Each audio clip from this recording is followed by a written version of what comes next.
I love great conversations. Hi, my name is Angel Jones. Thank you for joining me on 12-minute convos where I help you create a brand of your own unique, real self. Listen in as I have conversations with amazing people from all over the world. Good day, Max Whittle. How are you going on this wonderful, beautiful day? Well, it's probably wonderful and beautiful where you are. It's grey and pretty cold in London, but I'm very well. How are you? I'm excellent, my friend. Hey, there is that email that I have in my draft inbox saved just for you if it's necessary. It's filled with Caribbean warm sunshine. I can send that your way if necessary, okay? I'll be on the next flight. Well, Max, please do tell us which of your talents is responsible for us connecting at this time. Well, I think it's podcasting.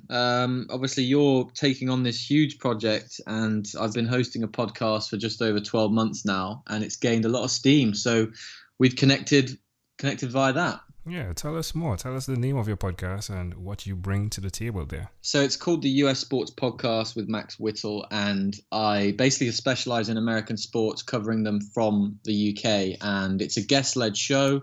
I try and get an interview subject for an hour at least. It's always just a great conversation. It's not an interview. It's more of a conversation. And we talk to players, we talk to managers, we talk to former coaches, former players, even journalists, just about their lives, basically, because I want the content to be able to be listened to whenever. It's evergreen content. Yeah, most definitely. It definitely is evergreen. Love the idea. Who did you develop the love for sports from? I guess it's just because I was thrown into playing sports by my dad. I played football when I was four years of age, and it just went from there. And as soon as I started playing basketball when I was about 11, that's when American sports became my true love. And then I started traveling over to the US to watch games.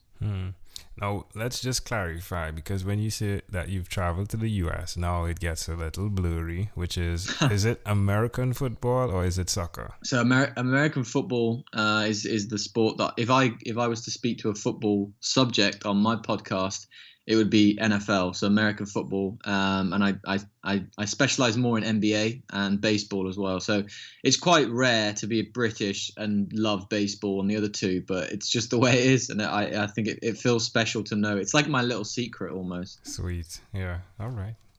I'm glad that I broke into the secret. You did well.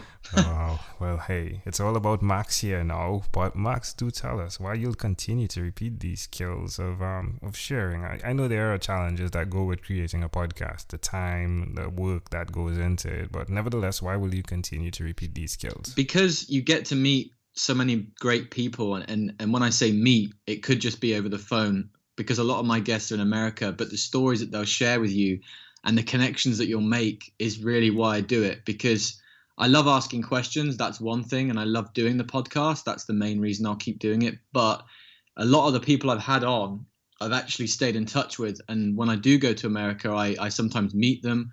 They are in my field of work, so they will help me to gain contacts, to gain work. And that's really why I'll keep doing it, because you don't know who you're going to meet next, and anyone and everyone is available to you.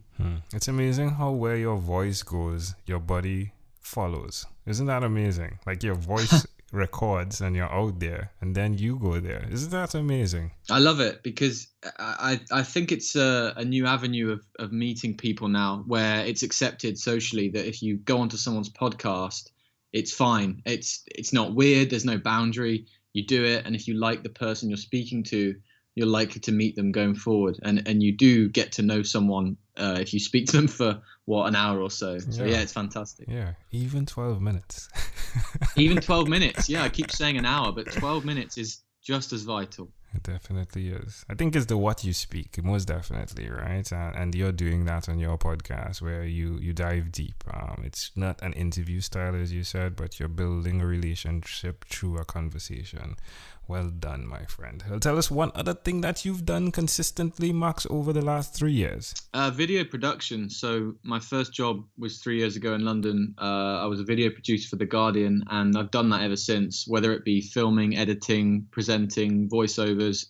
That's been my one consistent job over that period. How does that make you feel doing that? Makes you feel very good, because the issue with video production is someone might expect that you only do one part of that, whether it be the filming or the editing. But if you are leading it by yourself, you have to first of all get the guests, come up with the idea. That's the hardest thing. Get the guests for the subject to speak to. You have to go and film it, and you have to edit it, and it's a long process. But when you see it online and you see your name is on that work, that's when you understand why you do it, and then it's on to the next one. Love it. Suggest to someone out there why they should do the thing they love. Because you get to, I think it's because you get to do things you wouldn't normally do. So if I put it into the example of my video work, I went to Calais a couple of years ago, to the jungle, and spoke to a lot of the refugees there. And I never would have gone there if a friend would have just said, look, do you want to go to Calais? Because I would have expected it to be too dangerous. I wouldn't have known what to do. But as soon as someone says to you, go and make a film about in Calais, then you just go, you just accept it, and you see what happens. And that's why you should just follow that, because you never know what's going to happen. Amazing audience, you're hearing it live here from Max Whittle. Again, he is the podcast host of the US Sports Podcast with Max Whittle. I mean, who else, right? Well, Max, let's switch gears for a moment now, and let me invite you into my time machine that is surrounded with beautiful, warm, blue Caribbean water. Max, what is your earliest childhood memory? You're making me jealous now. My earliest childhood memory, probably when I went to school. When I was 4 years of age, I started Red Hall Primary School, and I remember that weirdly just being in the assembly hall, being in class, and I suppose that sticks with me just because it's the first time your parents really leave you somewhere for a period of time. So if you're getting dropped off at 9 o'clock in the morning and you're not going to be seeing your parents till 4 o'clock, that's when you realize that, you're not responsible for a lot. You're not cooking, you're not cleaning, but you are on your own. So I remember that very, very vividly.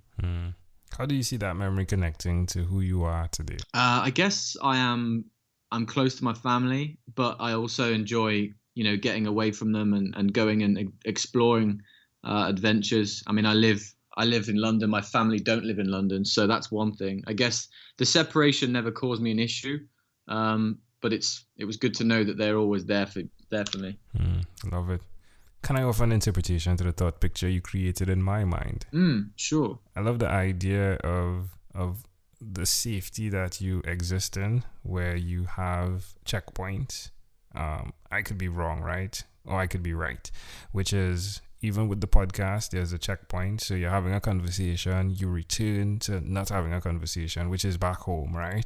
But then you're able to go to the place that you've spoken to the person from, but then you return.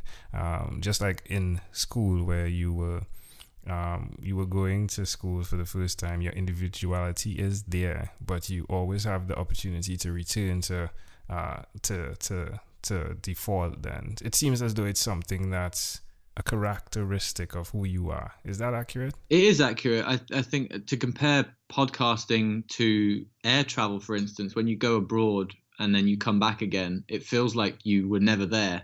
It's really strange. And when you go into that podcast environment and you're just you and a microphone, and you're speaking to someone who you've always wanted to talk to, you've always admired their work, and then it's over within an hour, but you've always got that memory to look back on, and then potentially there's more in the future. I agree. Yeah, even your love for the video, right? Like it's another aspect of it as well, right? Like you went into the jungle, you did that, but then you return, right?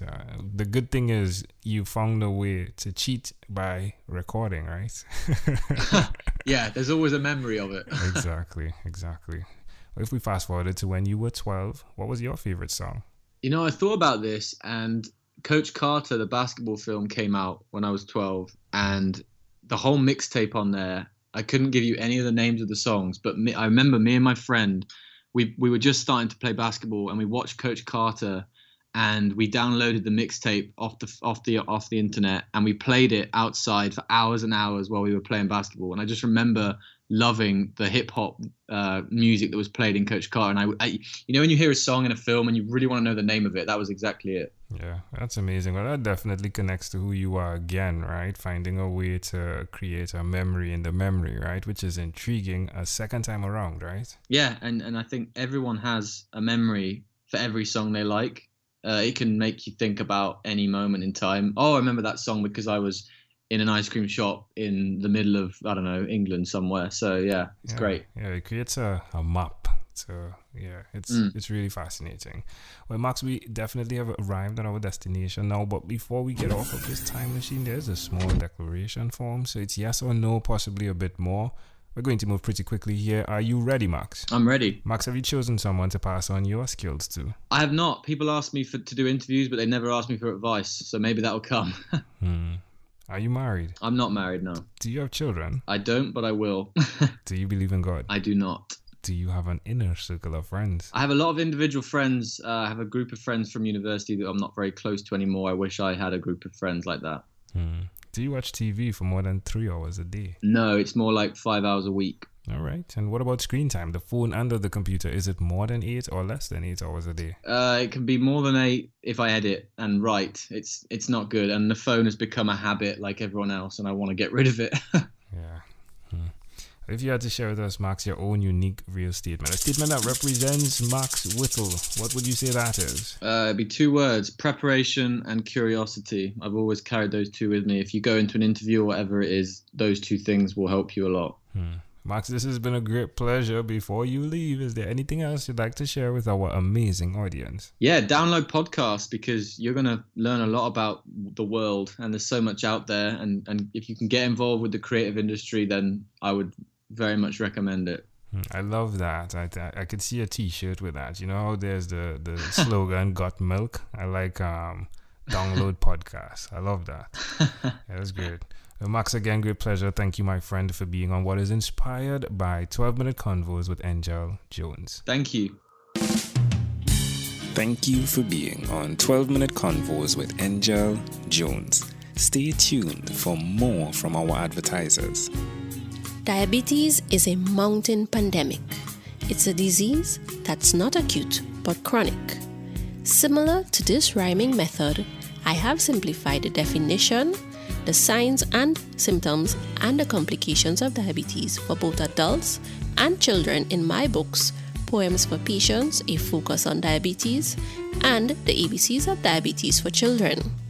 These books are available on Amazon.com, and for more information, you can visit my website, poemsbyaj.com. That's poemsbyaj.com.